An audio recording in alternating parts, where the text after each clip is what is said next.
Zoom on news Marathi, प्रत्येक घरासाठी, घरातील प्रत्येकासाठी। राधाकृष्ण एकनाथराव विखे पाटील,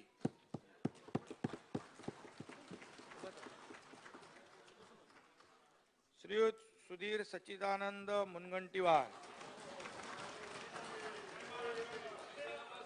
श्रीयुत चंद्रकांत दादा बच्चू पाटील, श्रीयुत विजय कुमार कृष्णराव गावित, श्रीयुत गिरीश दत्तात्रय महाजन,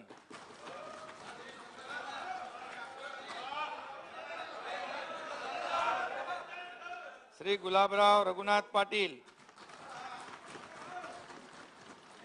श्रीयुत दादाजी दगडू भुसे, श्रीयुत संजय दुलीचंद राठोड, श्रीयुत सुरेश भाऊ दगडू खाडे, श्रीयुत संदीपानराव आसाराम भुमरे, श्रीयुत उदय रवींद्र सामंत, श्री तानाजी जयवंत सावंत, श्री रवींद्र दत्तात्रय चव्हाण, श्री अब्दुल सत्तार, श्री दीपक वसंतराव केसरकर, श्री अतुल मोरेश्वर सावे, श्री शंभूराज शिवाजीराव देसाई, श्री मंगल प्रभात लोढा।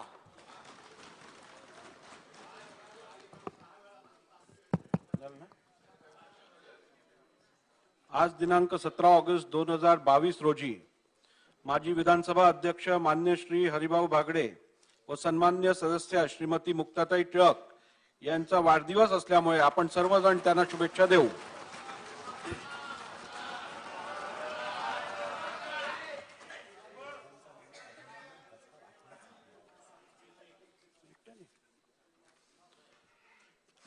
आज प्राप्त झालेले सर्व सदन प्रस्तावांच्या सूचनांना मी दालनात अनुमती नाकारलेली आहे। अभिनंदन पर प्रस्ताव। अभिनंदनाचा प्रस्ताव आहे तो झाल्यावर घेऊ। अभिनंदनाचा प्रस्ताव आहे राष्ट्रपती उपराष्ट्रपतींचा आहे, राष्ट्रपती उपराष्ट्रपतींचा आहे। मला वाटतं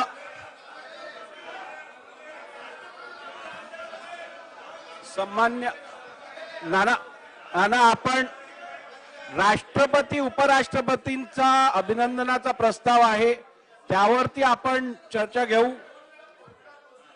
बोला अध्यक्ष महाराज, आपल्याला अध्यक्ष महाराज तो अधिकार आहे अध्यक्ष महाराज, मला त्याच्यामध्ये कुठेही दुमत नाही अध्यक्ष महाराज। पण अतिवृष्टीमुळे महाराष्ट्रामध्ये जी काही परिस्थिती आज आहे, आज गोंदिया भंडारा गडचिरोली हे जिल्हे सगळे पाण्याखाली आहेत अध्यक्ष महाराज। नागपूर जिल्हा पाण्याखाली आहे, माननीय उपमुख्यमंत्र्यांचा जिल्हा पाण्याखाली आहे अध्यक्ष महाराज। आणि घरं पडलीत लोकांची, शेतीचं पूर्ण शेती उद्ध्वस्त झाली अध्यक्ष महाराज। आणि ही याच्यापेक्षा महत्वाची बाब होऊ शकत नाही अध्यक्ष महाराज। आणि म्हणून थांबा ना अध्यक्ष महाराज, जय बडी राजा अध्यक्ष महाराज। पण मी तुम्हाला एक सांगतो अध्यक्ष महाराज की ही जी काही परिस्थिती आज आहे, आपण अभिनंदनाचा प्रस्ताव येतोय माननीय राष्ट्रपती महोदयांचा आणि माननीय उपराष्ट्रपतीचा, त्याच्यावर आपण सगळे बोलू अध्यक्ष महाराज। पण या राज्याचा अन्नदाताच आज जो अडचणीत आला अध्यक्ष महाराज, त्याच्याबद्दलची पण भूमिका अध्यक्ष महोदय तुमच्याकडून आम्हाला अपेक्षा आहे। तुम्ही नाही देऊ शकता अध्यक्ष महाराज, सरकारला सांगा अध्यक्ष महाराज। उद्या आपल्याकडे गुरुवार असल्यामुळे विरोधी पक्षाचा प्रस्ताव येणार आहे चर्चेसाठी। आपण कामकाजात पण तशी सोय केली आहे। मला खात्री आहे हा अत्यंत महत्वाचा विषय असल्यामुळे विरोधी पक्ष आपल्या प्रस्तावात ह्याची मांडणी करणार याची मला खात्री आहे। त्यामुळे उद्या आपण या प्रस्तावामार्फत चर्चा घेऊ। अध्यक्ष महोदय, माननीय अध्यक्ष महोदय, सगळ्या परिस्थितीवर सरकार नजर ठेवून आहे। स्वतः मुख्यमंत्र्यांनी या संदर्भात बैठक घेतली आहे, दौराही केला आहे आणि निश्चित या परिस्थितीमध्ये वेळेवर मदत व्हावी या दृष्टीने देखील सगळी पावलं उचलली जात आहेत। तथापि सदस्यांच्या भावना लक्षात घेऊन या संदर्भातलं सविस्तर निवेदन हे सरकार लवकरात लवकर करेल। चला अभिनंदन प्रस्ताव, चला काय अभिनंदन प्रस्ताव। अध्यक्ष महोदय, अध्यक्ष महोदय, मी पुढील प्रमाणे अभिनंदनपर प्रस्ताव मांडतो. माननीय श्रीमती द्रौपदी मुर्मू यांची भारताच्या राष्ट्रपतीपदी तसेच माननीय श्री जगदीप धनखड यांची भारताच्या उपराष्ट्रपती निवड झाल्याबद्दल हे सभागृह त्यांचं अभिनंदन करीत आहे. अध्यक्ष महोदय, माननीय श्रीमती द्रौपदी मुर्मू यांची भारताच्या राष्ट्रपतीपदी आणि माननीय श्री जगदीप धनखड यांची भारताच्या उपराष्ट्रपतीपदी निवड झाल्याबद्दल हे सभागृह त्यांचं अभिनंदन करते. पुन्हा एकदा अतिशय विपरीत परिस्थितीत संघर्ष करणाऱ्या श्रीमती द्रौपदी मुर्मू या आमच्या सगळ्यांसमोर एक आदर्श आहेत. त्यांचा जीवन संघर्ष आणि संकटावर मात करण्याची त्यांची इच्छाशक्ती ही आज अनेकांसाठी प्रेरणादायी आहे. त्यांची राष्ट्रपती पदासाठी उमेदवारी जाहीर झाल्यावर त्या मुंबईत आल्या होत्या. तेव्हा मी आणि उपमुख्यमंत्री आम्ही दोघंही भेटलो. नंतर त्यांच्या शपथविधीला उपस्थित राहण्याची संधी आम्हाला मिळाली. एखादी व्यक्ती इतकी डाऊन टू अर्थ असावी याचं देखील एक खूप आश्चर्यच आहे. त्या राष्ट्रपती होणार होत्या, पण कमालीची विनम्रता आणि आपण ज्या समाजातून आलो आहोत त्याचं देणं असल्याची भावना त्यांच्या असलेली पाहून देखील एक समाधान वाटलं. खरोखरच देशाच्या 15व्या राष्ट्रपती म्हणून त्यांचा कार्यकाळ अभिमानास्पद ठरेल यात आम्हाला कुणालाही तीळमात्र शंका नाही. मला महिला आणि पुरुष असा भेद करायचा नाही, तुलनाही करायची नाही. 21व्या शतकात झेप घेणारा आपला देश आहे. आज महिला कोणत्या क्षेत्रात नाहीत, सामाजिक, राजकीय, क्रीडा, संशोधन, आरोग्य, शेती, व्यवसाय, लष्कराची तीनही दलं आणि प्रशासकीय सेवा महिलांनी आपली शक्ती सगळ्या क्षेत्रामध्ये सिद्ध करून दाखवलेली आहे. श्रीमती द्रौपदी मुर्मू यांच्या रूपाने तर त्यावर कळत चढला आहे. भारताची मान अभिमानाने जगामध्ये उंचावली आहे. ही आपल्या लोकशाहीची शक्ती आहे असा संदेश जगाला गेला आहे.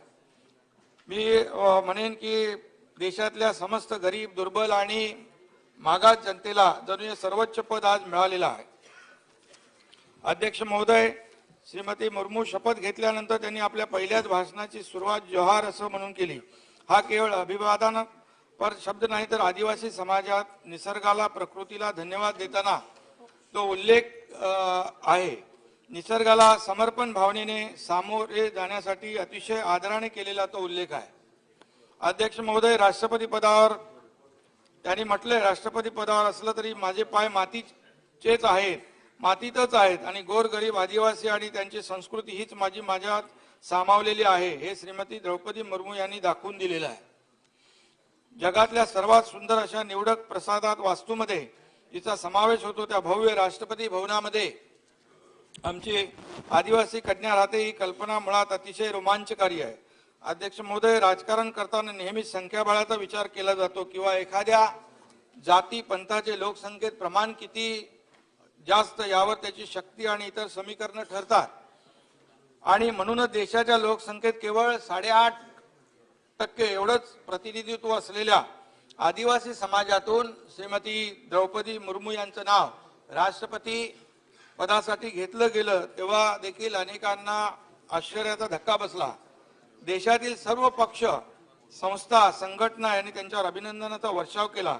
विशेषतः देश विदेशातील देखील बड्या राष्ट्रप्रमुख यांनी त्यांचं अभिनंदन करताना व्यक्त केलेल्या भावना खूप महत्वाच्या वाटतात. अध्यक्ष महोदय, मनुष्य त्याच्या परिश्रम आणि मेहनतीने आपल्या जीवनात उंची गाठतो. तो कुठल्या जाती धर्माचा आहे यावर काही ठरत नाही. हा संदेश सर्वदूर गेला हे देखील या ठिकाणी महत्वाचं आहे. वैयक्तिक आयुष्यातील संघर्षानंतरही निस्वार्थ भावनेने समाजाच्या सेवेमध्ये द्रौपदी मुर्मू यांनी स्वतःला कसं वाहून घेतलं ही बाब तर आपल्या सर्वांसाठी प्रेरणादायी आहे.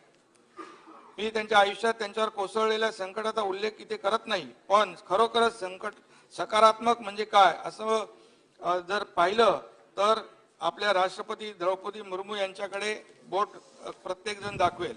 श्रीमती द्रौपदी मुर्मू यांचा जन्म 20 जून 1958 रोजी ओरिसा राज्यातील मयूरभंज जिल्ह्यात दापोसी गावामध्ये एका आदिवासी कुटुंबामध्ये झाला.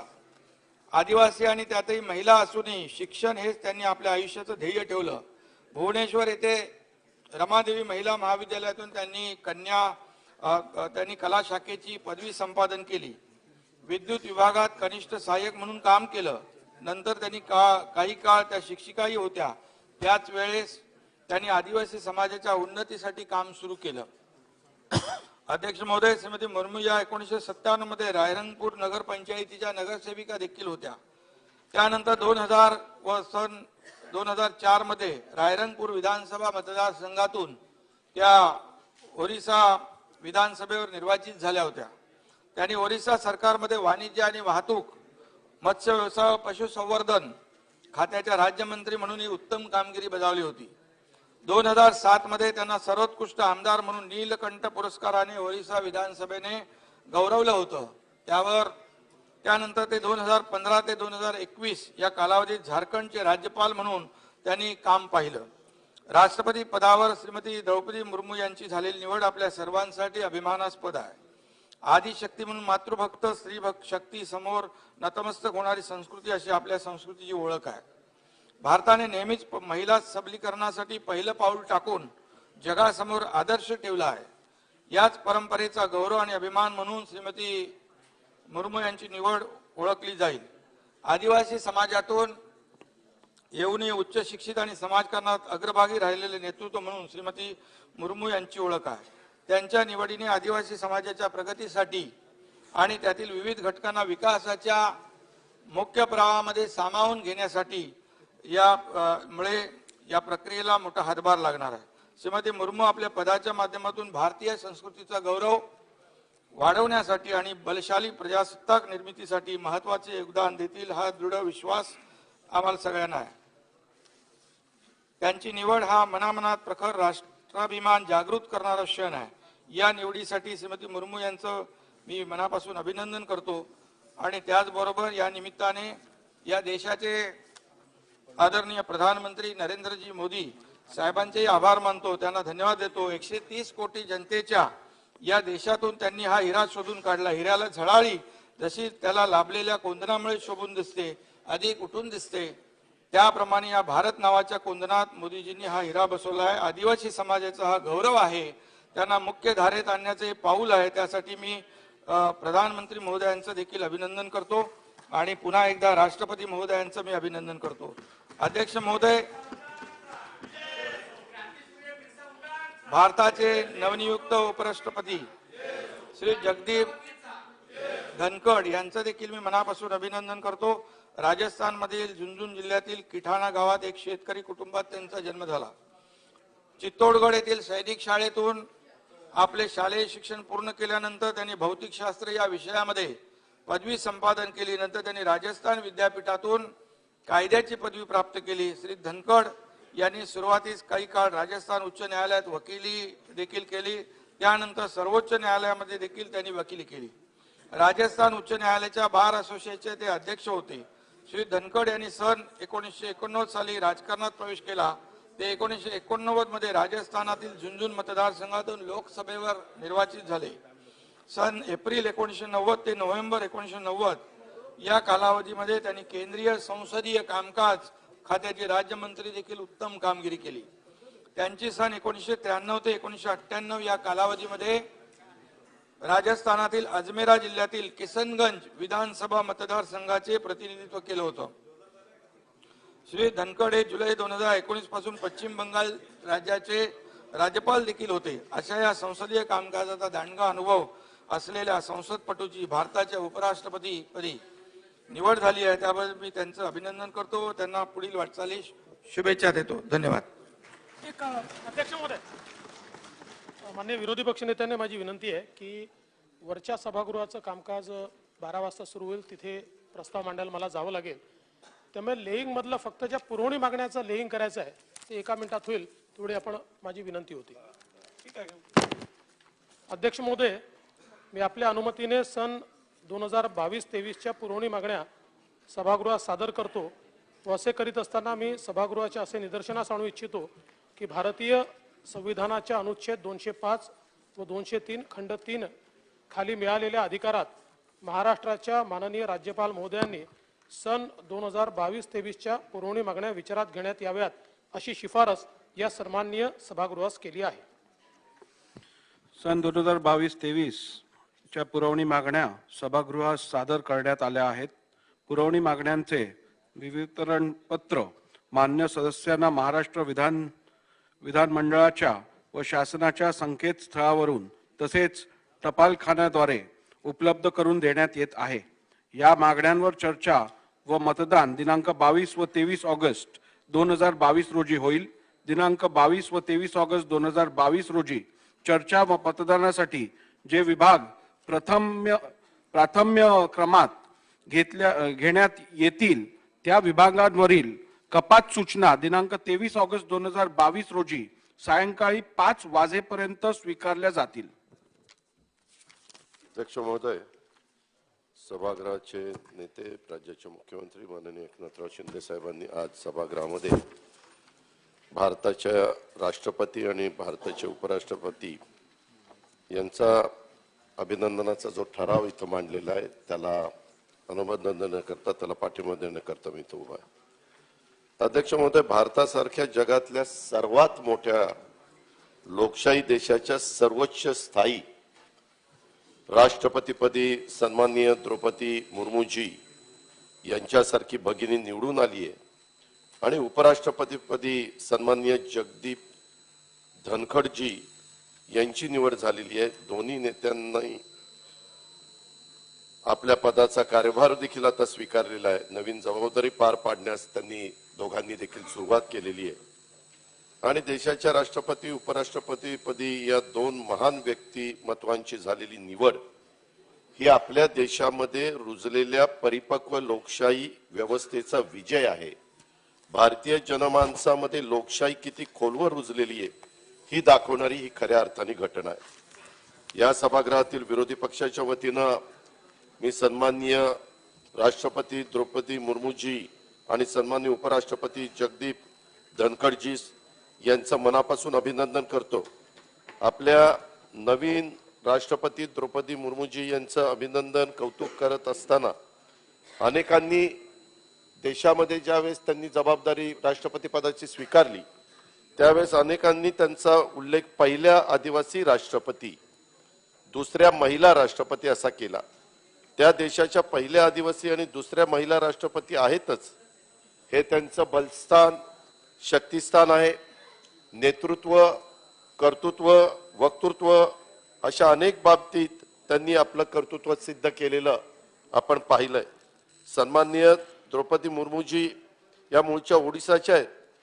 त्यांना राष्ट्रपती पदाची उमेदवारी मिळेपर्यंत आपल्यापैकी अनेकांना त्यांच्याबद्दलची विशेष अशा प्रकारची माहिती नव्हती. त्यांना उमेदवारी जाहीर झाल्यानंतर जसं जसं आपण त्यांच्याविषयी जाणून घ्यायला लागलो तसं तसं त्यांच्या जीवनातले अनेक पैलू आपल्या सगळ्यांच्या कानावर यायला लागले. कौटुंबिक जीवनामध्ये अनेक धक्के सहन करून देखील समाजासाठी समर्पित भावनेने सुरू असलेलं काम त्यांनी कायम ठेवलं. राजकीय, सामाजिक, आर्थिक लाभाची अपेक्षा न ठेवता निस्वार्थी भावनेनं काम करणाऱ्या सामाजिक कार्यकर्त्या ही त्यांची ओळख ही देशाला माहिती झाली.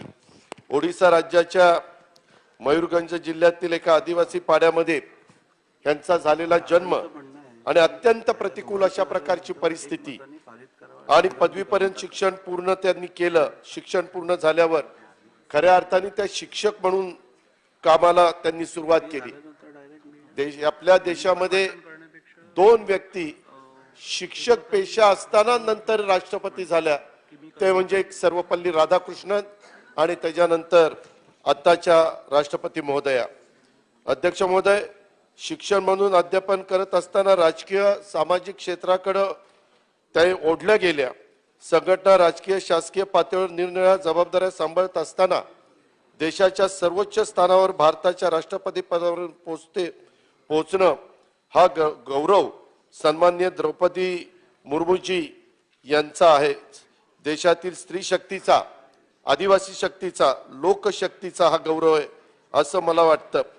देशाच्या स्वातंत्र्याच्या अमृत महोत्सव वर्धापन दिनी आपण 2 दिवसापूर्वीच भारतामध्ये साजरा केला. देशाच्या अमृत महोत्सवी वर्षात आपण देशातील एक आदिवासी भगिनी राष्ट्रपती पदावर विराजमान होते यासारखी अभिमानाची गोष्ट दुसरी असूच शकत नाही. या निमित्तानं मला आणखीन एका गोष्टीचा आवर्जून उल्लेख केला पाहिजे. महिलांचं शिक्षण, महिलांचे हक्क, महिलांचं सक्षमीकरण, महिलांचं सशक्तीकरण या क्षेत्रात महाराष्ट्र नेहमीच पुढे राहिला आहे. क्रांतीसूर्य महात्मा ज्योतिबा फुले, क्रांतीज्योती सावित्रीबाई फुले यांच्यासारख्या महामानवांनी देशातली मुलींची पहिली शाळा आपल्या राज्यात सुरू केली आणि नंतरच्या काळात अनेक सामाजिक कार्यकर्त्यांनी त्यांच्या परीने स्त्री शिक्षणाचा लढा पुढे नेला. देशाच्या राष्ट्रपतीपदी सन्माननीय द्रौपदीताई मुर्मू यांची झालेली निवड ही देशातल्या स्त्री शिक्षणाचा, स्त्री हक्काचा, सक्षमीकरणाच्या लढ्याला नवी दृष्टी, नवी ताकद आणि अधिक बळ देणारी आहे. 2 दिवसापूर्वीच आपण सर्वांनी देशाच्या स्वातंत्र्य दिनाच्या अमृत महोत्सवी वर्षात वर्धापन दिनानिमित्त मोठ्या उत्साहाने साजरा केला. देशातल्या स्वातंत्र्याच्या अमृत महोत्सवी वर्षात सन्माननीय द्रौपदी मुर्मूजी यांच्यासारखे व्यक्तिमत्व देशाच्या राष्ट्रपतीपदी असणं याचं एक वेगळं महत्त्व आपल्याला सगळ्यांना आहे. सन्माननीय राष्ट्रपती द्रौपदी मुर्मू यांनी पदवीपर्यंत शिक्षण पूर्ण झाल्यानंतर त्यांनी ज्यावेळेस सुरुवात केली त्याचा उल्लेख मुख्यमंत्री महोदयांनी केला की सुरुवातीला त्या नगरसेविका बनल्या, नंतर त्या आमदार बनल्या, त्याच्यानंतर त्या राज्यमंत्री बनल्या, त्याच्यानंतर त्या झारखंडच्या 2015 साली राज्यपाल झाल्या आणि राज्यपाल म्हणून नियुक्ती त्यांची करण्यात आल्यानंतर मागच्या वर्षी 2021 मध्ये त्यांचा राज्यपाल पदाचा कार्यकाळ संपला. त्यांचा राजकीय आलेख उंचावत असताना त्यांनी वैयक्तिक कौटुंबिक आयुष्यात मोठ्या संकटांना त्या सामोरं गेल्या. अध्यक्ष महोदय, सन 2009 ते 2015 या अवघ्या 6 वर्षाच्या कालावधीमध्ये त्यांनी पती, 2 मुलं, आई आणि भाऊ असे जवळचे लोक गमावले. कोणाही व्यक्तीसाठी हे दुःख पचवणं अतिशय कठीण होतं. सन्माननीय द्रौपदी मुर्मूजी यांच्या कुटुंबांबद्दल बोलायचं तर त्यांना 2 मुलं आणि 1 मुलगी अशी 3 मुलं होती. 2009 मध्ये त्यांच्या एका मुलाचं दुःखद निधन झालं. त्यानंतर 3 वर्षांनी 2012 मध्ये त्यांच्या दुसऱ्या मुलाचं रस्ते अपघातामध्ये निधन झालं. त्याआधी पती श्यामचरण यांचंही हृदयविकाराने निधन झालं. सध्या त्यांची मुलगी इतिश्री ही ओडिसाच्या एका बँकेमध्ये काम करते. अध्यक्ष महोदय, वैयक्तिक आयुष्यावर दुःखाचा डोंगर कोसळला तरी देखील सन्माननीय द्रौपदी मुर्मू यांनी राजकीय सामाजिक कार्यावर सार्वजनिक जीवनात वावरत असताना त्यांची जाणीव इतरांना होऊ दिली नाही. राजकीय आणि सामाजिक कामावर त्यांचा परिणाम त्यांनी होऊ दिला नाही याची काळजी त्यांनी निश्चितपणे घेतली. अशा पद्धतीच्या आपल्याला राष्ट्रपती महोदया मिळालेले आहेत. त्याच्यामध्ये द्रौपदीताई मुर्मू यांनी 18 मे 2015 रोजी झारखंडच्या पहिल्या महिला आणि आदिवासी राज्यपाल म्हणून शपथ घेतली. अध्यक्ष महोदय, 6 वर्ष 1 महिना 18 दिवसांसाठी त्या पदावर होत्या. त्या झारखंडच्या पहिल्या अशा राज्यपाल होत्या की ज्यांना त्यांच्या 5 वर्षाचा कार्यकाळ पूर्ण झाल्यावर देखील पदावरून हटवण्यात आलं नव्हतं. सन्माननीय द्रौपदी मुर्मू जी यांना झारखंडच्या लोकप्रिय राज्यपाल म्हणून ओळखलं जातं. झारखंडच्या राजकारणातल्या सत्ताधारी आणि विरोधी अशा दोन्ही पक्षांमध्ये त्यांच्याबद्दल आदर होता आणि आहे. आज अनेक राज्यपालांच्या भूमिकेवर तसं बघितलं तर देशात संशय, शंका, वाद निर्माण होत असताना आपण पाहतो. सन्माननीय द्रौपदी मुर्मू या मात्र झारखंड राज्याच्या राज्यपाल पदाच्या कारकिर्दीत राजकीय वादातून कटाक्षाने दूर राहिलेले आपण पाहिलं. त्यांच्या राज्यपाल पदाच्या कार्यकाळात त्यांनी घेतलेली काही भूमिका चर्चेत राहिल्या. आधीचं भाजपा आघाडीचं रघुबर दास सरकार आणि झारखंड मुक्ती मोर्चाचं आत्ताचं हेमंत सोरेन सरकार अशा दोन्ही सरकारांना त्यांनी त्यांच्या काही निर्णयांवर पुनर्विचार करण्याचा सल्ला देऊन त्यांनी सादर केलेली काही विधेयकं त्यांनी विनाविलंब परत पाठवली आणि विरोधकांनी घातलेला गोंधळ असेल किंवा वॉकआउटला न जुमानता एकदा त्या सरकारमध्ये एक विधेयक अध्यक्ष महोदय मंजूर करण्यात आलं. त्यानंतर ते विधेयक राज्यपालांच्या मंजुरीसाठी गेलं. तत्कालीन राज्यपाल सन्माननीय द्रौपदीताई मुर्मू जी यांनी मे 2017 मध्ये हे विधेयक स्वाक्षरी न करता सरकारला विचारासाठी पाठवलं, त्या विधेयकाचा आदिवासींना याचा काय फायदा अशी विचारणा त्यांनी त्यावेळेस केली आणि त्यावेळी सरकारला उत्तर देता आलं नाही. शेवटी ते विधेयकाचं कायद्यामध्ये रूपांतर झालं नाही. त्याला CNT SPT कायदा दुरुस्ती विधेयक असं संबोधलं जातं. अध्यक्ष महोदय, त्यांचं एकंदरीतच जो काही कार्यकाळ आहे तो संघर्षाने भरलेला अशा प्रकारचं जीवन आपण पाहतोय. आज महाराष्ट्राच्या विधानसभेमध्ये राष्ट्रपती सन्माननीय द्रौपदी मुर्मूजी यांच्या अभिनंदनाच्या ठरावावर चर्चा होत असताना त्यांच्या जन्मापासून राष्ट्रपती भवनापर्यंतच्या प्रवासावर एक नजर टाकली तरी संघर्ष काय असतो आणि तो कसा करायचा असतो हे शिकता येईल. मी पुन्हा एकदा आपल्या सर्वांच्या साक्षीनं विरोधी पक्षाच्या वतीनं देशाच्या राष्ट्रपतीपदी निवड झाल्याबद्दल सन्माननीय द्रौपदी मुर्मूजी यांचं अभिनंदन करतो. त्यांच्या राष्ट्रपती पदाच्या कारकिर्दीसाठी पुढील वाटचालीसाठी शुभेच्छा देतो. त्यांच्या राष्ट्रपती पदाच्या कारकिर्दीत देशाचं संविधान, लोकशाही व्यवस्थेचं संरक्षण होईल, महासत्ता होण्याच्या दिशेने भारताची वाटचाल अधिक गतीनं होईल असा विश्वास व्यक्त करतो आणि महामहिम राष्ट्रपती महोदयांचं मनापासून अभिनंदन करतो. अध्यक्ष महोदय, राष्ट्रपती महोदयांचं जसं आपण अभिनंदन करतोय तसं उपराष्ट्रपती सन्माननीय जगदीपजी धनखडजी यांचं देखील अभिनंदन आपण करतोय. देशाचे 14वे उपराष्ट्रपती म्हणून निवड झाल्याबद्दल सन्माननीय जगदीपजी धनखडजी साहेबांचं विरोधी पक्षाच्या वतीनं मी मनापासून अभिनंदन करतो.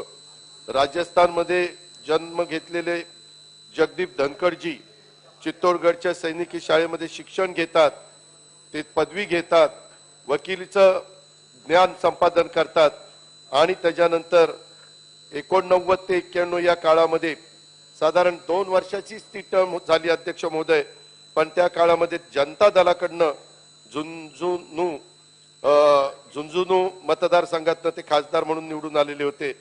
त्यांनी काही काळ काँग्रेस पक्षामध्ये देखील काम केलं होतं.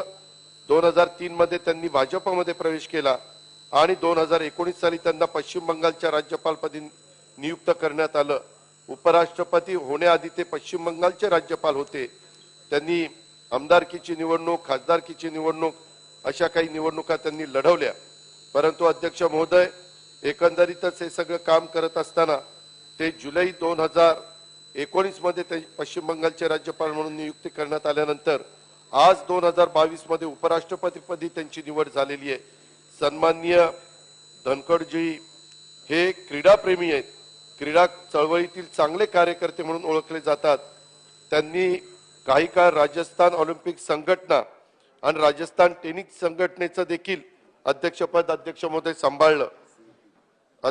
धनखड साहेबांचं राजकारण आणि क्रीडा दोन्ही क्षेत्रातले एका वेळी वावरणं ही गोष्ट निश्चितपणे आपल्या सगळ्यांना आवडणारी आणि भावणारी अशा पद्धतीची ठरेल. मी पुन्हा एकदा आपल्या सर्वांच्या साक्षीनं विरोधी पक्षाच्या वतीनं देशाच्या उपराष्ट्रपतीपदी निवड झाल्याबद्दल धनखड साहेबांचा अभिनंदनाचा ठराव या सभागृहात जो मांडलेला आहे त्याला मी पाठिंबा देतो. पुन्हा एकदा उपराष्ट्रपती पद महोदयांचं अभिनंदन करतो. त्यांना पुढील वाटचालीच्या करता, भावी कारकिर्दीच्या करता मनापासून शुभेच्छा देतो. धन्यवाद. सन्मान्य उपाध्यक्ष. जय आदिवासी. सभागृहाचे नेते माननीय मुख्यमंत्री महोदयांनी जो श्रीमती द्रौपदीताई मुर्मू भारताच्या राष्ट्रपती यांचा जो ठराव मांडला त्याला पाठिंबा देण्यासाठी, त्याचप्रमाणे जगदीप धनखड भारताचे उपराष्ट्रपती यांच्या अभिनंदनाच्या प्रस्तावाला पाठिंबा देण्यासाठी मी उभा आहे. श्रीमती द्रौपदीजी मुर्मू यांचा जन्म 20 जून 1958 रोजी ओरिसा जिल्ह्यातील मयूरभंज जिल्ह्यात बौदापोसी गावात एका आदिवासी कुटुंबात झाला. भुवनेश्वर येथे रमादेवी महिला महाविद्यालयातून त्यांनी कला शाखेची पदवी संपन्न केली. श्रीमती मुर्मूजी यांनी सुरुवातीच्या काळात विद्युत विभागात कनिष्ठ सहाय्यक म्हणून तर नंतर काही काळ त्या शिक्षिका म्हणून कार्यरत होत्या. शिक्षणाचे पवित्र कार्य करीत असताना आदिवासी समाजाच्या उन्नतीसाठी त्यांनी काम करण्यास सुरुवात केली. श्रीमती मुर्मूजी यांना राजकीय बाळकडू हे त्यांच्या घरातूनच मिळाले. सन 2002 ते 2009 या कालावधीत त्यांनी भारतीय जनता पक्षाच्या अनुसूचित जमाती मोर्चाच्या राष्ट्रीय कार्यकारिणीच्या सदस्य म्हणून कार्य केले. तर सन 2006 ते 2009 या कालावधीत त्या भारतीय जनता पक्षाच्या अनुसूचित जमाती मोर्चाच्या ओरिसा प्रदेशाध्यक्ष होत्या. आदिवासी समाजाचा सामाजिक आणि आर्थिक विकास व्हावा यासाठी श्रीमती मुर्मूजी यांचे योगदान मोलाचे आहे. श्रीमती मुर्मूजी या 1997 मध्ये रायरंगपूर नगरपंचायतच्या नगरसेविका म्हणून निवडून आल्या. तदनंतर सन 2000 व 2004 मध्ये त्या रायरंगपूर विधानसभा मतदारसंघातून ओरिसा विधानसभेवर निर्वाचित झाल्या. त्यांनी ओरिसा सरकारमध्ये सन 2000 ते 2004 या कालावधीत वाणिज्य आणि वाहतूक, मत्स्य व्यवसाय व पशुसंवर्धन खात्याच्या राज्यमंत्री म्हणूनही उत्तम कामगिरी बजावली आहे. सन 2007 मध्ये त्यांना सर्वोत्कृष्ट आमदार म्हणून नीलकंठ पुरस्काराने ओरिसा विधानसभेने गौरविले आहे. श्रीमती द्रौपदी मुर्मूजी यांनी सन 2015 ते 2021 या कालावधीत झारखंड राज्याचे राज्यपाल म्हणूनही कार्य केले आहे. श्रीमती द्रौपदी मुर्मूजी या विपरीत परिस्थितीशी लढून देशाचे सर्वोच्च पदावर पोहोचल्या आहेत.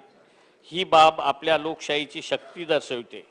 वैयक्तिक आयुष्यातील संघर्षानंतरही त्यांनी निस्वार्थ भावनेने समाजाच्या सेवेत स्वतःला वाहून घेतले आहे. ही बाब आपणा सर्वांना प्रेरणादायी आहे. देशाच्या समाजाच्या सेवेत स्वतःला वाहून घेतल्या ही बाब आपल्याला प्रेरणादायी आहे. देशाच्या 15व्या राष्ट्रपती म्हणून त्यांचा कार्यकाळ अभिमानास्पद ठरेल यात तिळमात्र शंका नाही. मी त्यांच्या पुढील वाटचालीस शुभेच्छा देतो व त्यांचे अभिनंदन करतो. एक तीर एक कमान, सारे आदिवासी एक समान. त्याचप्रमाणे जगदीप धनखड भारताचे उपराष्ट्रपती यांचा जन्म 18 मे 1951 रोजी राजस्थान राज्यातील झुंझुनू जिल्ह्यातील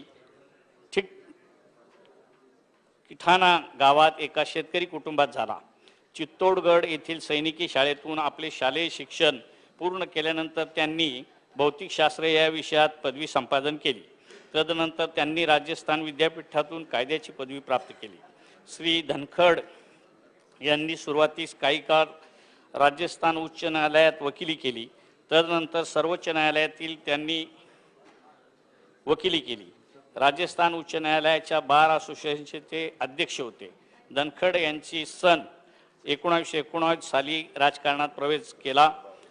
ते 1989 मध्ये राजस्थानातील झुंझुनू मतदारसंघातून लोकसभेवर निर्वाचित झाले होते. सन एप्रिल 1990 ते नोव्हेंबर 1990 या कालावधीत त्यांनी केंद्रीय संसदीय कामकाज खात्याचे राज्यमंत्री म्हणून उत्तम कार्य केले आहे. त्यांनी सन 1993 ते 1998 या कालावधीत राजस्थानातील अजमेर जिल्ह्यातील किशनगंज विधानसभा मतदारसंघाचेही प्रतिनिधित्व केले होते. श्री धनखड हे जुलै 2019 पासून पश्चिम बंगाल राज्याचे राज्यपाल होते. अशा या संसदीय कामकाजाचा दांडगा अनुभव असलेल्या संसदपटूची भारताच्या उपराष्ट्रपती निवड झाली आहे. त्याबद्दल मी त्यांचे अभिनंदन करतो व त्यांच्या पुढील वाटचालीस शुभेच्छा देतो. धन्यवाद. सन्मान्य मुख्यमंत्र्यांनी हा ठराव मांडला आहे आणि सन्मान्य विरोधी पक्षनेत्यांनी या ठरावावर विरोधी पक्षाच्या पण भावना व्यक्त केलेल्या आहेत. तर मला वाटतं आता होऊ दे. तर सभागृहाच्या वतीने हा जो सन्मान्य मुख्यमंत्र्यांनी भारताच्या नवनिर्वाचित राष्ट्रपती श्रीमती द्रौपदी मुर्मूजी तसेच उपराष्ट्रपती श्री जगदीप धनखडजी यांच्या अभिनंदनाचा प्रस्ताव सभागृहात जो मांडला आहे आणि सन्मान्य विरोधी पक्षनेते तसंच मान्य उपाध्यक्ष यांनी आपल्या भावनाही या प्रस्तावावरती व्यक्त केल्या आहेत. तर सभागृहाच्या वतीने मी सौभाग्यवती मुर्मू मॅडम यांना श्रीमती मुर्मू मॅडम यांना सभागृहाच्या वतीने शुभेच्छा देतो. त्यांच्या पुढच्या वाटचालीसाठी शुभेच्छा देतो, त्यांचं अभिनंदन करतो आणि त्यांच्या रूपाने भारताला एक कणखर नेतृत्व प्राप्त झालं आहे त्याबद्दलही त्यांचं अभिनंदन करतो.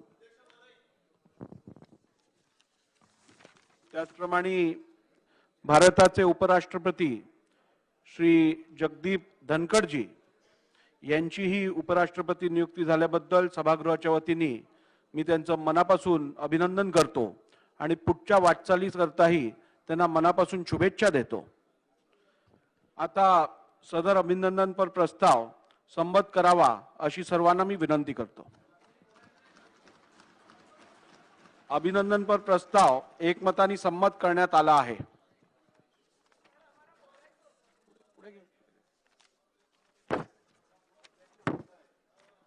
अध्यक्ष महोदय, मुख्यमंत्री इथं आहेत, उपमुख्यमंत्री इथं आहेत, दोघंही आहेत. अध्यक्ष महोदय, राष्ट्रपती उपराष्ट्रपती आपली चर्चा अशी झाली होती कामकाज सल्लागार समितीमध्ये. राष्ट्रपती उपराष्ट्रपती पदाचा अभिनंदनाचा प्रस्ताव ज्यावेळेस येईल, मोठ्या व्यक्तींचा प्रस्ताव आल्यानंतर सगळ्या गटनेते किंवा इतर पण काही सन्माननीय सहकाऱ्यांना बोलायचं असतं.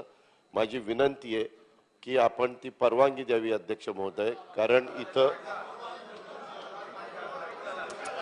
अध्यक्ष महोदय इथं बाळासाहेबांना पण बोलायचं, इतर पण मान्यवरांना बोलायचंय, तिकडच्याही लोकांना बोलायचंय. आपण आता पुढे गेलो आहोत, मान्य ना, त्यामुळे मला वाटतं नाही पुढच्या वेळेला प्रस्ताव जो येईल त्याच्यावरती आपण रेकॉर्डवर राहू शकतो चर्चा ना. घेऊ. मला वाटतं आता आपण पुढे गेलो आहोत, त्यामुळे दादा माझी विनंती आहे की आपण अध्यक्ष पुढे महोदय जाऊया, पुढचं कामकाज घेऊया आणि सन्मान. मी आपल्या खाली भागवतांना विचारलेलं होतं की माझ्या नंतर भुजबळ साहेबांना बाळासाहेबांना बोलायचंय. मी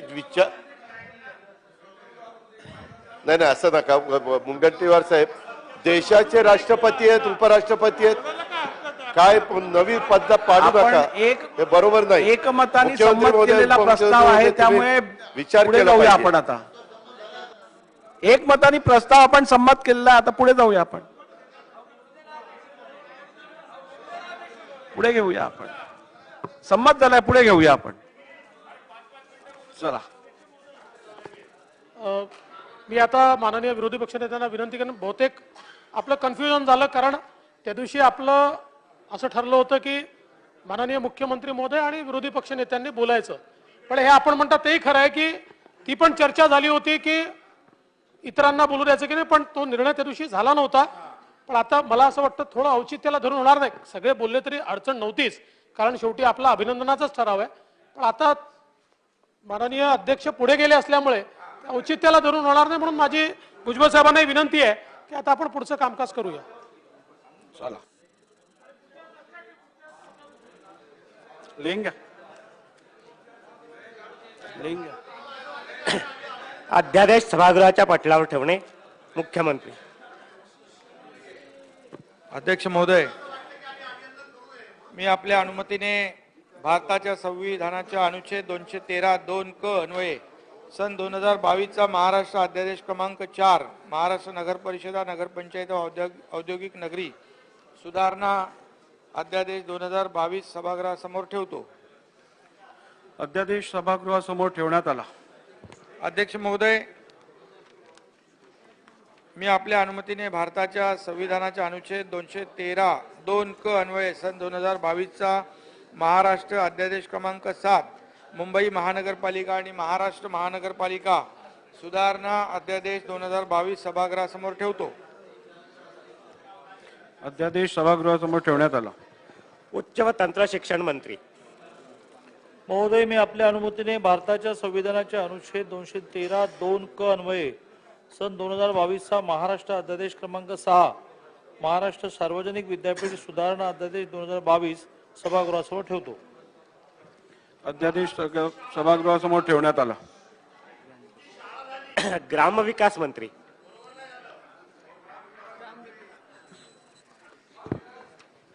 माननीय अध्यक्ष महोदय, मी आपल्या अनुमतीने भारतीय संविधानाचे अनुच्छेद 213(2) क अन्वय महाराष्ट्र जिल्हा परिषद व पंचायत समित्या सुधारणा अध्यादेश 2022 सभागृहासमोर ठेवतो. अध्यादेश सभागृहासमोर ठेवण्यात आला. माननीय अध्यक्ष महोदय, मी आपल्या अनुमतीने भारतीय संविधानाचे अनुच्छेद 2013-2 क अन्वये महाराष्ट्र ग्रामपंचायत सुधारणा अध्यादेश 2022 सभागृहासमोर ठेवतो. अध्यादेश सभागृहासमोर ठेवण्यात आला.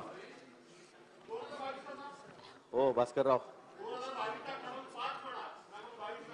माननीय अध्यक्ष महोदय, मी आपल्या अनुमतीने भारतीय संविधानाचे अनुच्छेद 213-2 क अन्वये महाराष्ट्र जिल्हा परिषद व पंचायत समित्या दुसरी सुधारणा अध्यादेश 2022 सभागृहासमोर ठेवतो. अध्यादेश सभागृहासमोर ठेवण्यात आला.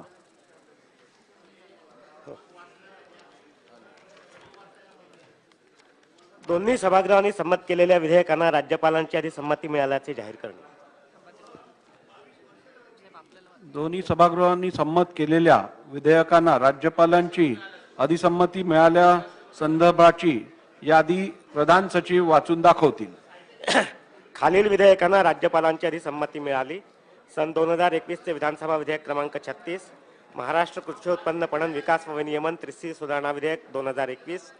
सन 2021 चे विधानसभा विधेयक क्रमांक 39, महाराष्ट्र सहकारी संस्था तिसरी सुधारणा विधेयक 2021. सन 2022 चे विधानसभा विधेयक क्रमांक 9, महाराष्ट्र कर व्याज शास्ती किंवा विलंब शुल्क यांच्या थकबाकीची तडजोड करण्याबाबत विधेयक 2022.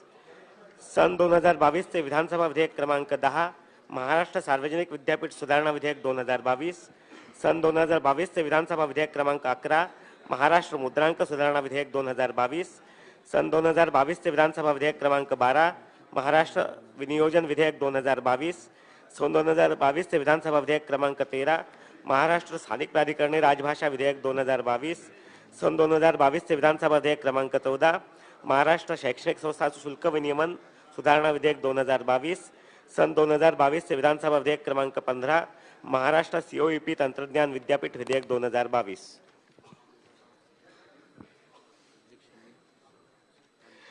अध्यक्षांनी सभाध्यक्षांची तालिका नामनिर्देशित करणे.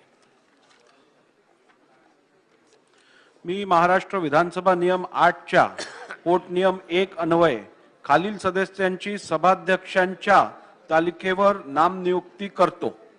श्री संजय शिरसाट, श्री कालिदास कोळंबकर, श्री मनोहर चंद्रिकापुरे, श्री शिरीष चौधरी. शासकीय विधेयके पुरस्थापनार्थ. मी पहिले विधेयक मांडून देतो. अध्यक्ष सन महोदय, 2022 चे विधानसभा विधेयक क्रमांक 22. अध्यक्ष महोदय, सन 2022 चे विधानसभा विधेयक क्रमांक 22, महाराष्ट्र वस्तू व सेवा कर सुधारणा विधेयक 2022 मांडण्यास मला सभागृहाची अनुमती मिळावी. प्रस्ताव असा आहे की सन 2022 चे विधानसभा विधेयक क्रमांक 22 महाराष्ट्र वस्तू व सेवा कर सुधारणा विधेयक 2022 मांडण्यास अनुमती देण्यात यावी. प्रश्न असा आहे की सन 2022 चे विधानसभा विधेयक क्रमांक 22 महाराष्ट्र वस्तू व सेवा कर सुधारणा विधेयक 2022 मांडण्यास सभागृहाची अनुमती आहे काय? अनुकूल असतील त्यांनी होय म्हणावे, प्रतिकूल असतील त्यांनी नाही म्हणावे. होयचे बहुमत आहे, होयचे बहुमत आहे. प्रस्ताव संमत झाला. अध्यक्ष महोदय, मी आपल्या अनुमतीने सन 2022 चे विधानसभा विधेयक क्रमांक 22 महाराष्ट्र वस्तू व सेवा कर सुधारणा विधेयक 2022 मांडतो. सन 2022 चे विधानसभा विधेयक क्रमांक 22 महाराष्ट्र वस्तू व सेवा कर सुधारणा विधेयक 2022 मांडण्यात आले. सन 2022 चे विधानसभा विधेयक क्रमांक 16, ग्रामविकास.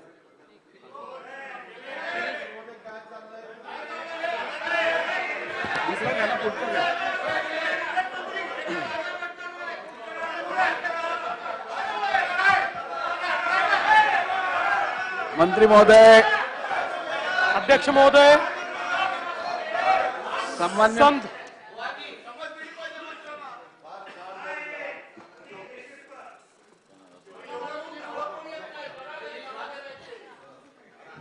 अध्यक्ष महोदय, सन 2022 विधानसभा विधेयक क्रमांक 16 महाराष्ट्र जिल्हा परिषद व पंचायत समित्या सुधारणा विधेयक 2022 सभागृहात ठेवतो.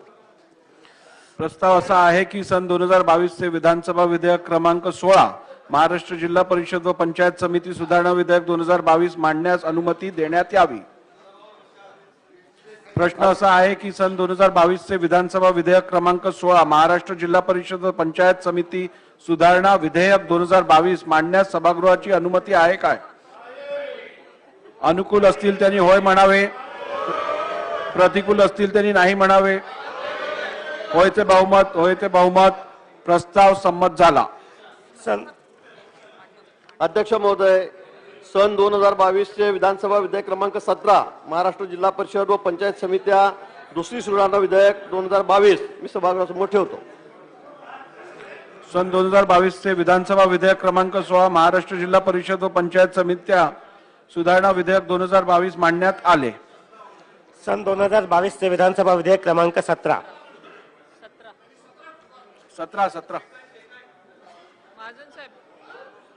माननीय अध्यक्ष महोदय, सन 2022 चे विधानसभा विधेयक क्रमांक 18 महाराष्ट्र ग्रामपंचायत सुधारणा विधेयक 2022 मी सभागृहासमोर ठेवतो.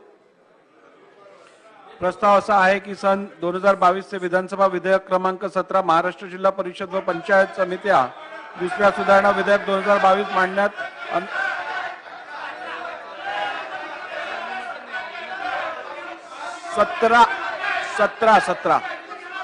मांडण्यास अनुमती देण्यात यावी.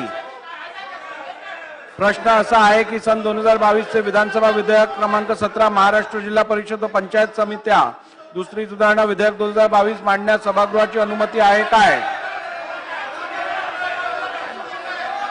झालं ना, झालं. आता विधेयक तर होते. अनुकूल असतील त्यांनी होय म्हणावे, प्रतिकूल असतील त्यांनी नाही म्हणावे. होयचे बहुमत, होयचे बहुमत आहे. प्रस्ताव संमत झाला.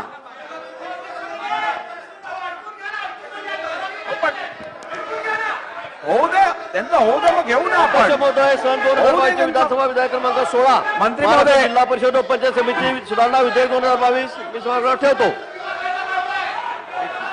बोला बोला बोला बोला बोला बोला.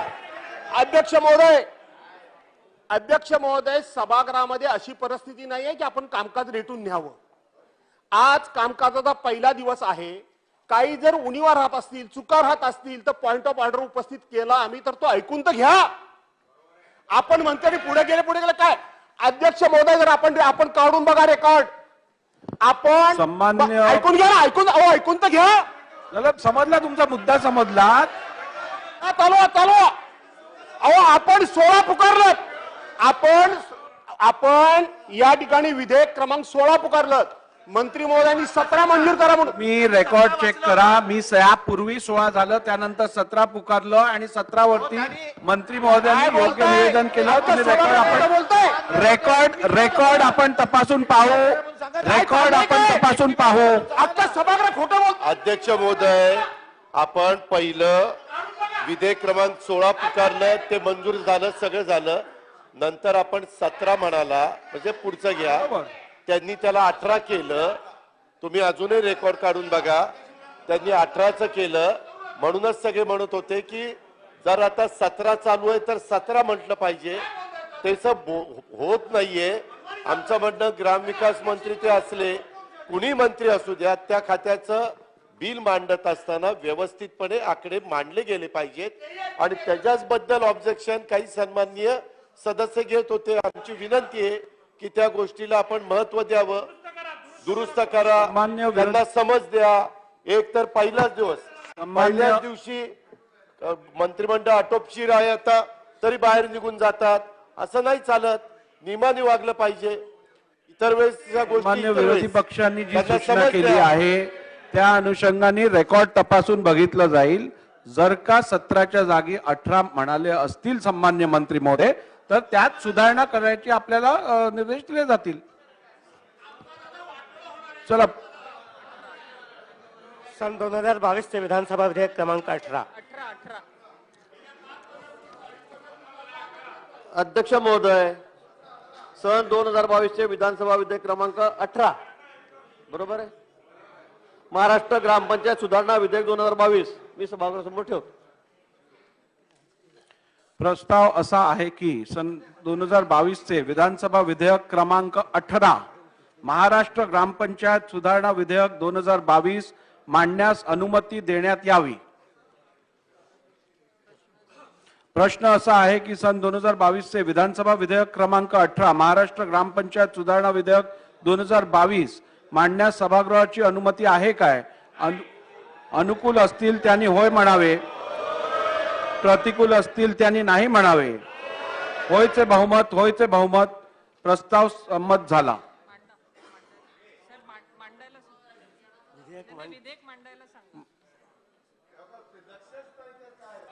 अध्यक्ष महोदय, दादा चला विधेयक मांडा. आता तीनच होते ना, किती येतात? कुठलं विधेयक मांडा.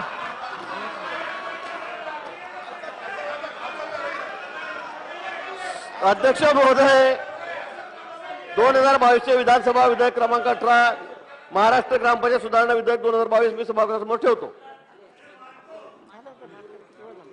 मांडतो. सन 2022 चे विधानसभा विधेयक क्रमांक 18 महाराष्ट्र ग्रामपंचायत सुधारणा विधेयक 2022 मांडण्यात आले.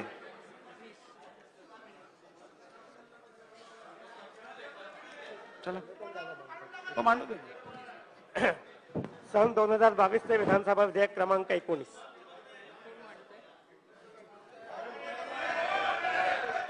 आहे बरोबर आहे. अधिवेशन पूर्व जी बैठक जायचंय. महोदय, सन 2022 चे विधानसभा विधेयक क्रमांक अरे दादा 21.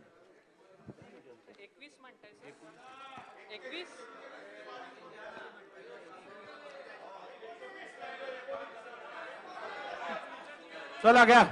21. अध्यक्ष महोदय, विधान परिषद 21 आहे, घेऊ दे. उपसभापतींकडे एक बैठक आहे म्हणून मी आधी घेतोय. महोदय, सन 2022 चे विधानसभा विधेयक क्रमांक 21 महाराष्ट्र सार्वजनिक विद्यापीठ दुसरी सुधारणा विधेयक 2022 मांडण्यास मला सभागृहाची अनुमती मिळावी.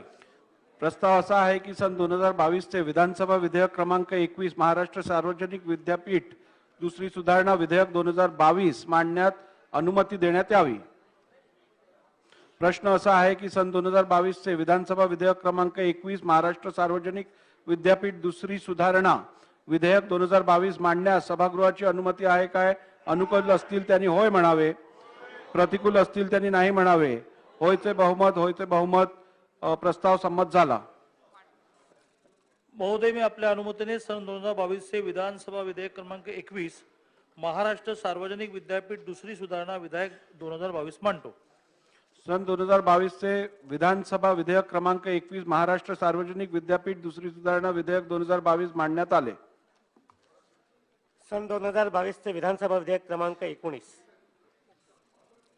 अध्यक्ष महोदय, सन 2022 चे विधानसभा विधेयक क्रमांक 19 मुंबई महानगरपालिका आणि महाराष्ट्र महानगरपालिका सुधारणा विधेयक 2022 मांडण्यास मला सभागृहाची अनुमती मिळावी.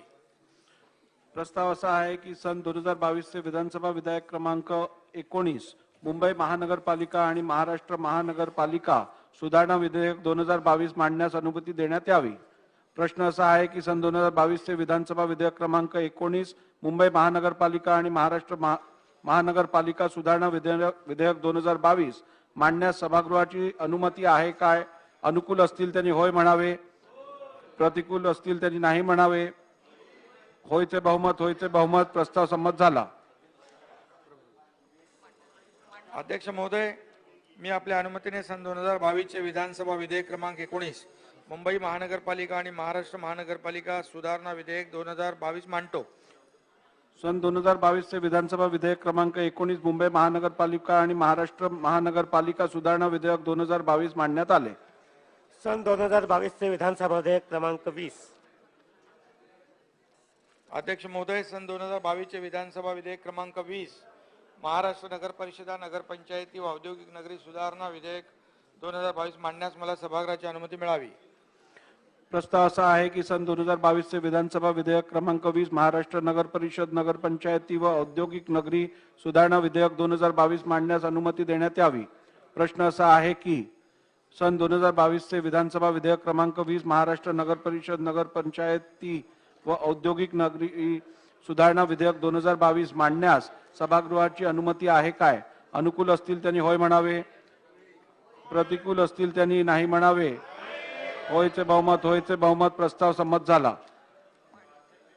अध्यक्ष महोदय, मी आपल्या अनुमतीने सन 2022 चे विधानसभा विधेयक क्रमांक 20 महाराष्ट्र नगर परिषद नगर पंचायती व औद्योगिक नगरी सुधारणा विधेयक 2022 मांडतो. सन 2022 चे विधानसभा विधेयक क्रमांक 20 महाराष्ट्र नगर परिषदा नगर पंचायती व औद्योगिक नगरी सुधारणा विधेयक 2022 मांडण्यात आले. शोक प्रस्ताव.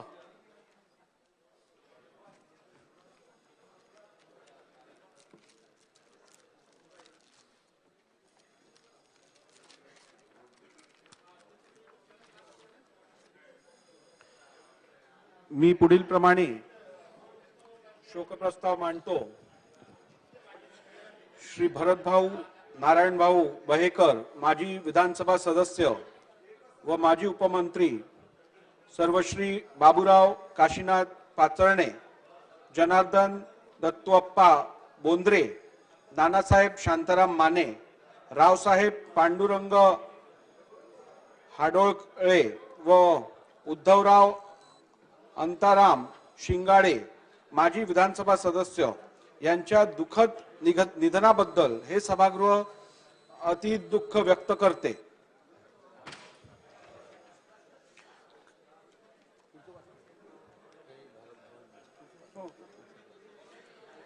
कैलासवासी भारतभाऊ नारायणभाऊ बहेकर यांचा जन्म 1 एप्रिल 1942 रोजी गोंदिया जिल्ह्यात सालेकसा तालुक्यातील आमगाव खुर्द येथे झाला.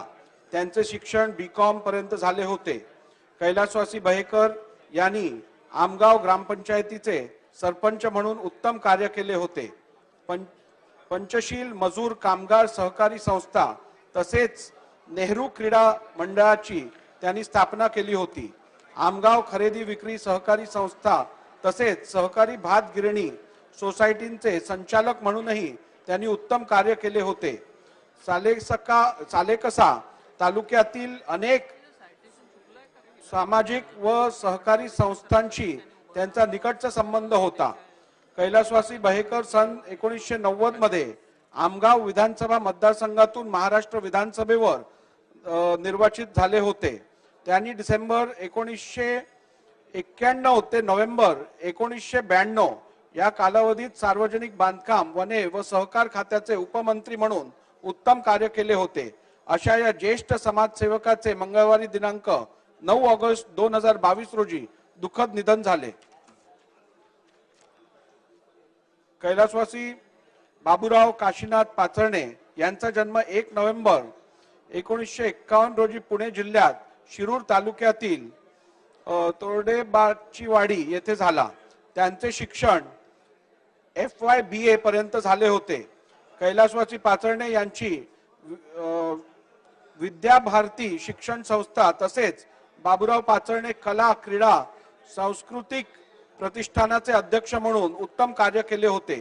त्यांनी घोडगंगा सहकारी साखर कारखान्याचे संस्थापक संचालक तसेच शिरूर कृषी उत्पन्न बाजार समितीचे सभापती म्हणूनही कार्य केले होते. त्यांनी शिरूर पंचायत समितीचे सदस्य तसेच पुणे जिल्हा परिषदेचे सदस्य म्हणून कार्य केले होते. शिरूर तालुक्यातील अनेक शैक्षणिक सहकारी संस्थांशी त्यांचा निकटचा संबंध होता.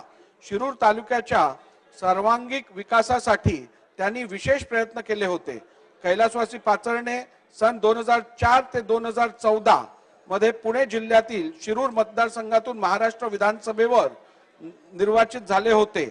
अशा या ज्येष्ठ समाजसेवकाचे गुरुवारी दिनांक 11 ऑगस्ट 2022 रोजी दुःखद निधन झाले. कैलासवासी जनार्दन दत्तुअप्पा बोंद्रे शोक प्रस्ताव असल्यामुळे सन्मान्य सदस्यांनी बसून घ्यावे. कैलासवासी बोंद्रे यांची चिखली तालुका गृहरक्षक दलाचे तालुका कमांडर, श्रमशक्ती मजूर कामगार सहकारी संस्थेचे प्रमुख प्रवर्तक, विदर्भ माध्यमिक शिक्षा संघाचे अध्यक्ष म्हणून उत्तम कार्य केले होते. त्यांनी रेणुका देवी सहकारी दुग्ध व्यावसायिक संस्थेचे संचालक श्री मुंगसाजी महाराज एज्युकेशन सोसायटीचे सचिव म्हणून कार्य केले होते. कैलासवासी बोंद्रे यांनी महाराष्ट्र राज्य भूविकास बँकेचे अध्यक्ष म्हणून उत्तम कार्य केले होते. त्यांनी बुलढाणा जिल्हा फळबाग भाजीपाला खरेदी विक्री संघाची स्थापना करून चिखली येथे महाबीज प्रकल्प आणण्यासाठी पुढाकार घेतला होता. कैलासवासी बोंद्रे सन 1977 मध्ये बुलढाणा जिल्ह्यातील चिखली मतदारसंघातून महाराष्ट्र विधानसभेवर निर्वाचित झाले होते. अशा या ज्येष्ठ समाजसेवकाचे सोमवार दिनांक 4 जुलै 2022 रोजी दुःखद निधन झाले. कैलासवासी नानासाहेब शांताराम माने यांचा जन्म 1 ऑगस्ट 1937 रोजी बेळगाव मधील कोग नोळे येथे झाला. त्यांचे शिक्षण BA LLB पर्यंत झाले होते. कैलासवासी माने यांनी सुरुवातीस काही वर्ष उपजिल्हाधिकारी म्हणून शासकीय सेवेत काम केले. त्यांनी जयप्रकाश एज्युकेशन सोसायटीची स्थापना करून डॉक्टर बाबासाहेब आंबेडकर महाविद्यालय सुरू केले. कोल्हापूर येथील सामाजिक दृष्ट्या दुर्लक्षित घटकांसाठी असलेल्या मिस क्लार्क वसतिगृहाचे अध्यक्ष म्हणूनही त्यांनी उत्तम कार्य केले होते. कोल्हापूर जिल्ह्यातील अनेक शैक्षणिक सामाजिक संस्थांशी त्यांचा निकटचा संबंध होता. कैलासवासी माने सन 1977 मध्ये कोल्हापूर जिल्हा वडगाव मतदारसंघातून महाराष्ट्र विधानसभेवर निर्वाचित झाले होते. अशा या ज्येष्ठ समाजसेवकाचे गुरुवार दिनांक 14 जुलै 2022 रोजी दुःखद निधन झाले. कैलासवासी रावसाहेब पांडुरंगजी हाडोळे यांचा जन्म 23 एप्रिल 1945 रोजी अमरावती जिल्ह्यातील अंजनगाव तालुक्यातील धनेगाव येथे झाला. त्यांचे शिक्षण DHSS पर्यंत झाले होते. कैलासवासी हाडोळे यांनी धनेगाव ग्रामपंचायतीचे सरपंच, अंजनगाव कृषी उत्पन्न बाजार समितीचे सदस्य म्हणून उत्तम कार्य केले होते. त्यांनी किसान जिनिंग फेडरेशनचे अध्यक्ष तसेच अमरावती जिल्हा परिषदेचे सदस्य म्हणून कार्य केले होते. ते काही काळ अमरावती जिल्हा परिषदेचे उपाध्यक्ष होते. कैलासवासी हाडोळे सन 1985 मध्ये दर्यापूर मतदारसंघातून महाराष्ट्र विधानसभेवर निर्वाचित झाले होते. अशा या ज्येष्ठ समाजसेवकाचे रविवार दिनांक 17 जुलै 2022 रोजी दुःखद निधन झाले. कैलासवासी उद्धवराव अंताराम शिंगाडे यांचा जन्म 15 सप्टेंबर 1947 रोजी चंद्रपूर जिल्ह्यातील ब्रह्मपुरी तालुक्यातील चिंचोळी येथे झाला. त्यांचे शिक्षण 7वी पर्यंत झाले होते. कैलासवासी शिंगाडे यांची चिंचोळी ग्रामपंचायतीचे सरपंच, ब्रह्मपुरी पंचायत समितीचे सभापती म्हणून उत्तम कार्य केले होते. त्यांनी अंधश्रद्धा निर्मूलन, प्रौढ शिक्षण, व्यसनमुक्ती समाज यासाठी ब्रह्मपुरी तालुक्यात विशेष कार्य केले होते. ब्रह्मपुरी तालुक्यातील अनेक सामाजिक व सांस्कृतिक संस्थांशी त्यांचा निकटचा संबंध होता. कैलासवासी शिंगाडे सन 1999 मध्ये चंद्रपूर जिल्ह्यातील ब्रह्मपुरी मतदारसंघातून महाराष्ट्र विधानसभेवर निर्वाचित झाले होते. अशा या ज्येष्ठ समाजसेवकाचे गुरुवारी 4 ऑगस्ट 2022 रोजी दुःखद निधन झाले. सन्मान्य सदस्यांनी स्तब्ध उभे राहून शोक प्रस्ताव संमत करावा अशी विनंती आहे.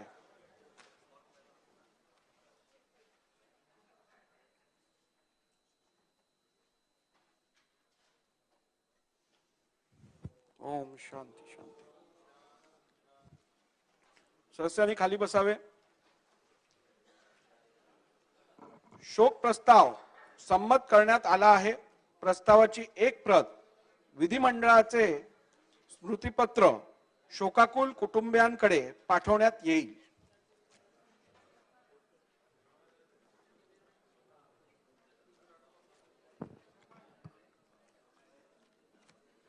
अध्यक्ष महोदय, एक अतिशय महत्त्वाचं निवेदन विद्यार्थ्यांच्या कन्फ्युजनसाठी दूर करण्यासाठी आहे, म्हणून फक्त 2 सेकंद घेतो. आपल्या अनुमतीने राज्यातील काही नियोजित सीईटी परीक्षांबाबत काही माहिती मी सदनास देऊ इच्छितो. 21 ऑगस्ट रोजी एकाच वेळेला MPSC आणि सीईटी बीएड असे 2 परीक्षा आल्यामुळे आज आपण असा निर्णय करतो की ज्या उमेदवारांनी या विषयात सोबत MPSC परीक्षेत बसले असतील त्यांनी त्वरित सीईटी कक्षात ईमेलद्वारे अवगत करावे, जेणेकरून त्यांना सीईटी मार्फत रविवार, सोमवार, मंगळवार 3 दिवस परीक्षा असल्यामुळे त्यातला दुसरा ऑप्शन देता येईल. सभागृहाची बैठक आता स्थगित होत आहे. गुरुवार दिनांक 18 ऑगस्ट 2022 रोजी सकाळी 10 वाजता ते 10:45 वाजेपर्यंत सभागृहाची विशेष बैठक भरेल. विशेष बैठकीमध्ये लक्षवेधी सूचना चर्चेकरिता घेण्यात येतील. सभागृहाची नियमित बैठक सकाळी 11 वाजता सुरू होईल.